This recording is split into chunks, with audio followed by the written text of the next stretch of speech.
Okay, I can already hear you now. Another green stick alert. And yes, this is Ceropegia africana. And as per the species name africana, it is from Africa. So you could see it natively growing in places like Lesotho and South Africa and areas like that. And it is very much a green winding stem with some leaves. And I've noticed that a lot of times I've put my Ceropegias in a little bit more of pulled back from my southwest facing window, but they are getting a lot of light.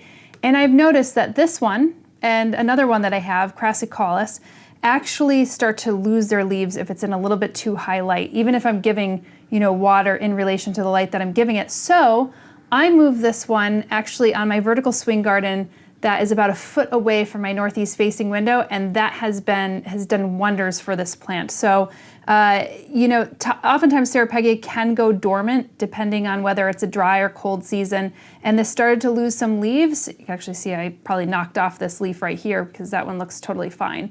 But this one started to maintain its leaves as soon as I moved it to a more northeast facing window, which was great.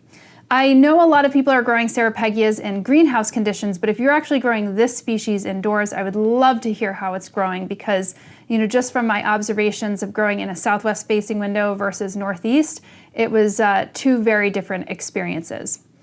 Otherwise than that, this is a very easy plant to take care of. As far as fertilizing goes, maybe on an annual basis. These things don't need a lot of fertilizer, and you could get away with a cacti or a succulent fertilizer like a 2,4,7 or a 3,4,7.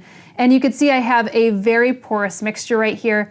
It could probably be even a little bit more porous because if you're familiar with Ceropegias, they develop these little tubers or these little bulbs, and that's actually a really great way that you could propagate and divide them that way. You could actually take stem cuttings as well.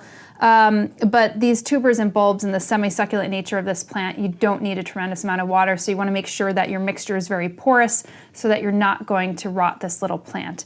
But otherwise, I kind of love these plants. These are great plants to grow in and amongst a lot of your foliage plants because they could wind their way and navigate around some of the foliage plants. And this could become quite sizable and make a really nice hanging basket plant. But I know a lot of these plants that look a little bit more like green sticks can't really vie for our attention, especially for plants that have big blooms and big foliage. Ceropegia is not one of those plants that could capture the imagination, although I have to say, when these plants flower, they actually have some really interesting structures to their flowers, even though they're not huge. But anyway, great plant. I really love them, and thanks for putting up with my obsession with green stick plants as well.